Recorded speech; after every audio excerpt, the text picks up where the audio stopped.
Hey everybody, Vail here with more endgame problems to tickle your brain with and hopefully improve your Go game.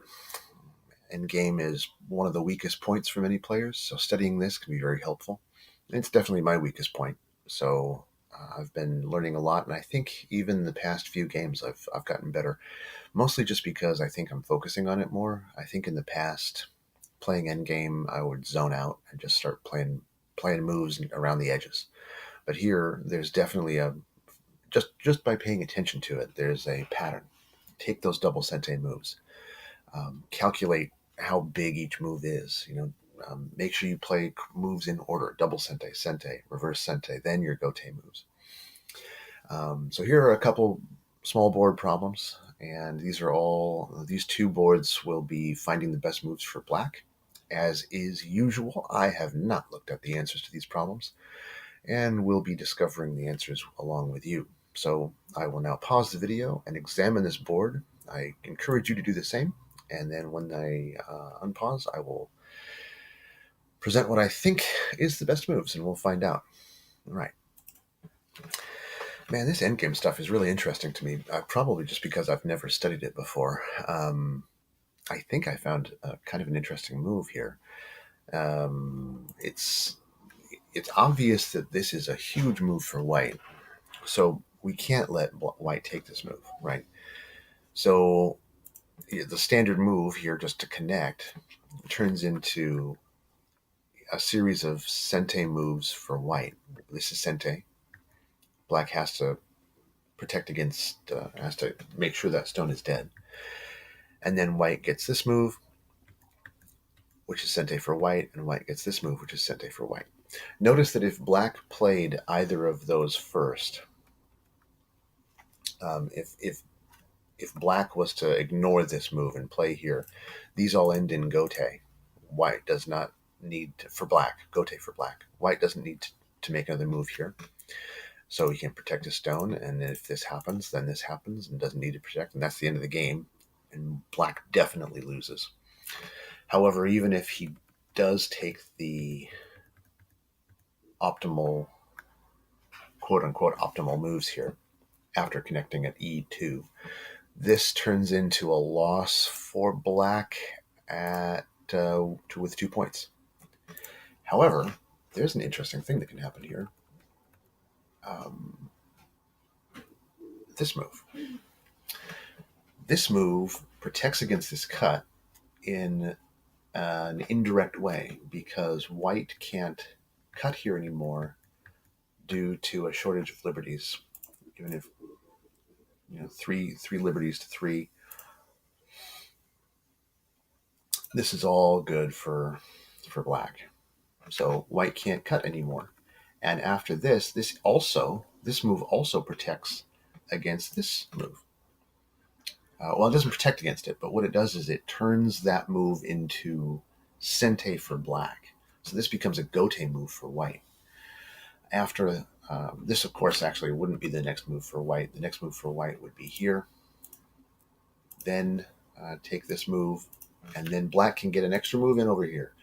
So this move at B2 allows black to get a move in at D11, which he wouldn't have had before.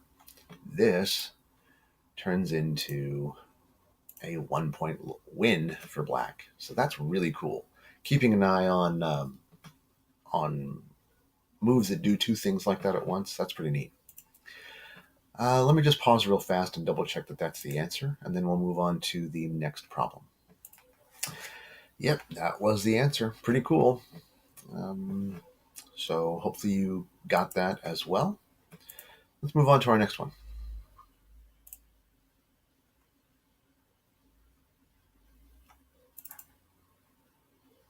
All right, here's our new board. Again, this is best moves for black, and I do not know the answers yet, so let's pause and take a look. Okay, so having looked at this, hopefully you've had a chance to pause and take a look at it yourself as well. This one was difficult for me. I'm not sure I've got the right answer, but I do have one that ends with black winning. We'll see if it's right. This obviously is a Sente move because white can't let black get the cut at E10. However, after that, um, black will push and take away white's eye space. But this is not Sente. This is a Gote move for black. So white can then go here and Atari black's 2 stones. After black fills, then we just shore up a little the approach moves on the side there, on the bottom right. And that's the end. And this ends with white's victory by 1 point, I think. So this can't be right. And given that it's a 1 point victory, this move here at C7, we can't allow white to force black to fill like this. So what are the other options? Well, doing this, I thought this was, it looks very Gote, but actually, as it turns out, this is a Sente move. Because first off, if white ignores it completely, let's go back to white ignoring it. So if white plays something else, then when black descends here, actually, is that the right move? I think actually black would go here. No, I think I was right. After black descends, if white tries to cap or Hane there, this is Atari. Oh, is that Sente though? I might be wrong about this one, folks. I'm not sure. Let me see. Let me try a different progression here. Maybe black doesn't descend. Maybe black goes here. This is Atari, but then it's the same deal. Nevertheless, after this, black can set up here. I wonder what the score is now at this point. Oops. Let's find out. It's even.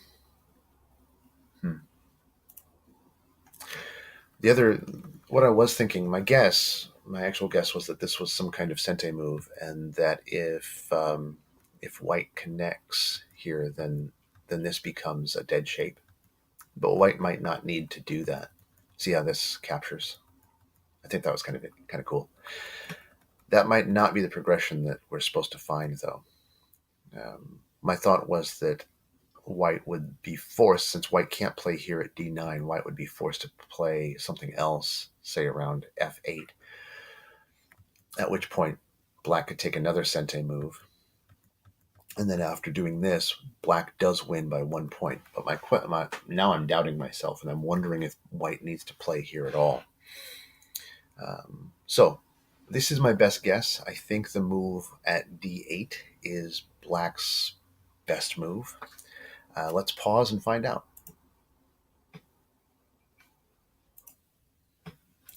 Okay, I don't think I was going to find this one, folks. This is a Tesuji endgame move, and it's at E10. And it says that the reason is because white has to capture, so white has to capture this? I guess so, because if white plays elsewhere, then yeah. Okay. So this is a forcing move, and what happens then is white has to capture black's Tesuji stone, at which point black can play the Atari at D9, white has to capture. This is also Sente, because if white ignores it, this and this leads to a capture. So this move forces white to capture black's other stone at F8, at which point we just shore up the edges, and this turns into black's 1 point win. So yeah, I missed the Tesuji here, but I had the area correct. So hopefully with some more training, I can learn to spot these types of things. Well, hopefully you did better than me. And this has been Vail here at Endgame with Vail, and we've got 3 different series. If you are unfamiliar, if you just stumbled upon this video, we've got life and death problems, we've got a lot more Endgame stuff, We've got a branching video of Joseki's, and we have, what else? Did I say life and death? Game reviews. We have game reviews as well. So hopefully you enjoyed this video and learned something. Please feel free to subscribe and comment, and I'll see you guys next time. Take care.